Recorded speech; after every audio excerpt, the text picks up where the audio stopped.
Hi, we're back. Thanks for staying with us. I'm pleased to have in studio with us Mr. Travis Cloyd. He's the CEO of a company called Mega World Media. Travis, always great to see you. Always great to be here, Don. Thank you again. Now, I always refer to you as the digital media guru. I mean, you are probably the smartest guy I know when it comes to web design, digital advertising, digital media. Tell us again what the company does overall. Yeah, well, great. That's very kind coming from you. So yeah, we're a digital marketing agency. So we come to the table and help companies on a whole variety of different things, from developing applications to developing websites to SEO to pay-per-click to running ad campaigns to a number of things to create the awareness for the company or the brand or the entrepreneur that we're doing the business with. Now, you and I have known each other for several years, and I remember when we first met, you were primarily involved in the design of web pages. But back then, you had predicted to me, I think on this show, that the next wave of digital media was going to be in the mobile phone department. And boy, were you ever right. Yeah, I mean, it's been a long time. I've been on the show for a number of years. I can't believe time is flying by. It's always good to do the show. And yeah, there's always something new in the world of the digital marketing arena. And so for us, it's always learning new things and adapting to new things. And when you find something that's going to actually benefit your client and you feel like you can get your hands around it, help educate them, help drive revenues for them, then we jump on it faster than anybody else we know. We learn what we're doing, and then we just take it to the next level for ourselves and for our clients. Well, what we've seen in today's world is you can't go anywhere without seeing, go to a restaurant, half the people in the restaurant are looking at their phones.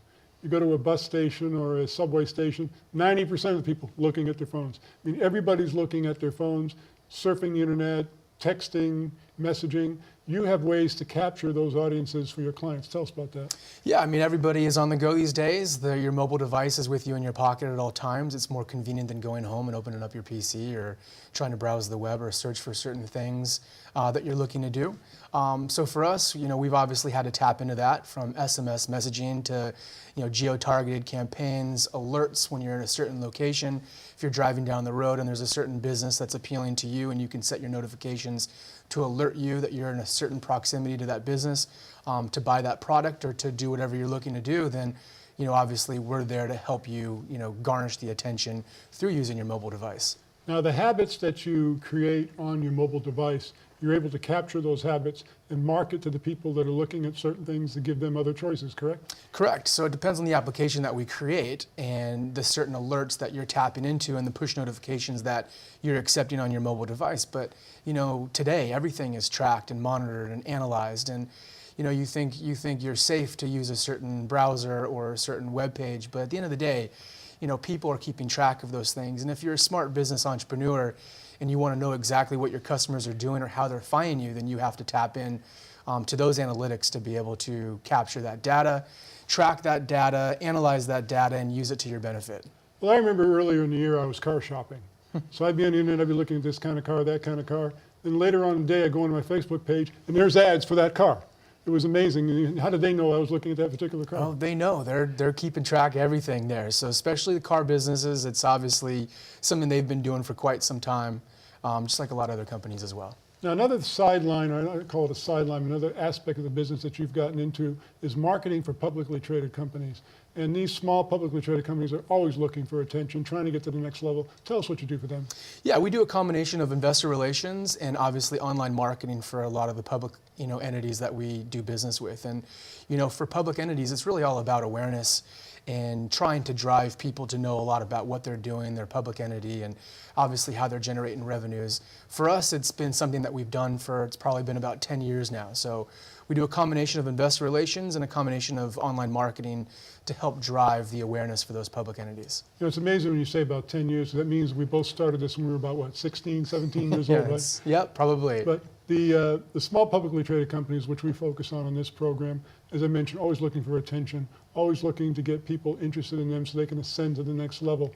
When you're talking to a client, what is the wish list they're coming to you with? Well, everybody in the public space just is looking for awareness, and that's the whole reason why everybody likes to put out press releases, and obviously the reason why your show has been successful for as long as it's been. People are looking to try to, get those eyeballs and to, drive people to become familiar with their stock or their public entity. So for us, when we work with a client, we sit down with them, we figure out what they're doing currently, what kind of marketing campaigns they're currently running, what are those eyeballs that they're trying to generate to their stock. And then we strategize internally, what are the best, creative ways that we can help them, get the results that they're looking for. Of course, we're here in Hollywood, and I couldn't talk to you without mentioning that your company has gone Hollywood.